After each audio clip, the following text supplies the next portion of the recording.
Hi. So I'm just going to do this update real quick because I've only got one line of battery left. But I finished the book of Wondrous Possibilities. I actually really enjoyed this book. I thought it was a good time. It was a really quick read. Yeah. But this book is basically about this boy Arlo. He meets this girl, Lizette, I think her name was, and the adventure they have is around this book. And as you would have seen through the screen recording that I will put on the screen, the next movie that I got was Love Actually. And for that one, I decided to go with Bridget Jones's Diary as my read because it is both a romance and the movie adaptation had both Hugh Grant and Colin Firth in it, who were also in Love Actually. So that is my justification for this book. And so I'm going to... my initial thoughts. I'm not that far in, but it's a fun read so far. It's pretty quick. It's a pretty quick read because it's a pretty quick read so far. But I'm not enough into it to have an opinion yet, so I will check back in with you once I have some kind of an opinion formed. Bye. Hi. So it is the next day. It's officially Christmas Day, so happy Christmas, everyone. But yeah, I decided I'm DNFing Bridget Jones's Diary. I don't like the main character, and the story is I don't like the main character in this at all. So I did another spin, and I got A Christmas Carol. So I'm just going to do the audiobook for A Christmas Carol, because what better way to ring Christmas Day, right? Anyway, I can do initial thoughts because I did start before I put on this camera. I already know the story of A Christmas Carol because I've seen the adaptations. Yeah, I'm a chapter in, and it's set up the way that I thought it would be. Like, he's met Molly's ghost, and I'm now at the chapter where he's meeting Ghost of Christmas Past. But yeah, it's well written so far, and I like it better than Dickens' other writing, because at least it's shorter. A lot of his other writing is too long. Anyway, I'll catch you guys when I have something else to say. Bye. Hi, so I'm just quickly jumping in here in front of the Christmas tree to say that I finished A Christmas Carol. It wasn't a very long audiobook, so I smashed it out pretty quickly.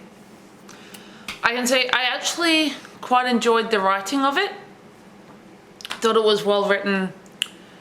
I mean, like I said, I haven't liked Charles Dickens' other books, but I think it's just because they're too long. But yeah, anyway, this is I'm just filming the outro for this video in front of my tree. Yeah, so this has been a quick-ish vlog.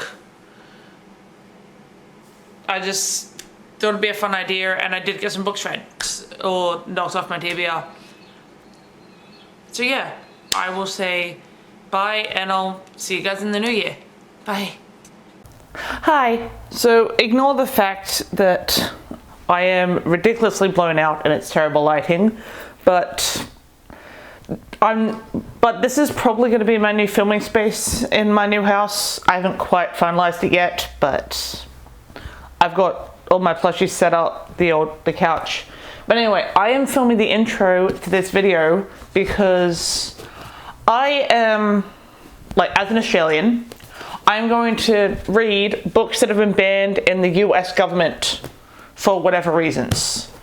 I'm not American, so the American government can bite me because they haven't banned them here. But I picked 4 books that have been banned in the US, and I'm going to read them. So the 4 books I have are The Bluest Eye by Toni Morrison, The Color Purple by Alice Walker, The Nowhere Girls by Amy Reed, and All Boys Aren't Blue by George M. Johnson. Now, I'm not going to get into what these are about or the reasons they were banned until I read each book. But these are just 4 books that I was the most intrigued by when I read the plots. And I'll probably read more later on, but for a video I can commit to 4 at one time. Yeah, I took a poll to decide which I'm starting with, and the vote was The Nowhere Girls first, and then read All Boys Aren't Blue. Like, I didn't give them titles, I just randomized numbers. But yeah, the first vote was for The Nowhere Girls and then All Boys Aren't Blue.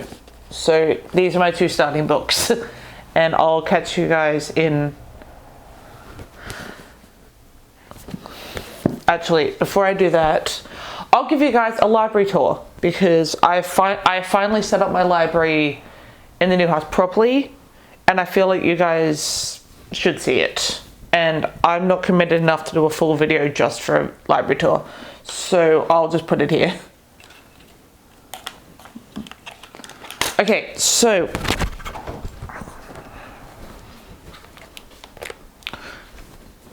you walk in, and then I put this poster on the door. I have a cat on the floor. But yeah, I've got, so over here, I've got my series shelf, and then that small one, that's my TBR shelf. And then this is my every standalone book I've read shelf. So I'm not going to do a bookshelf tour, but I'll give you a quick glance at the books. And then this is the closest to getting to a bookshelf tour. Because I'm not doing individual books, but I will do a quick little browse.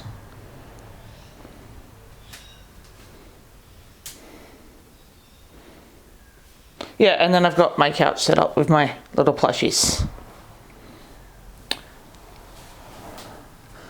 And then over here, I've got another poster and a plant. And then I've decorated the shelves also with plushies. But anyway, that's pretty much it for the library tour. I will catch you guys in the next clip.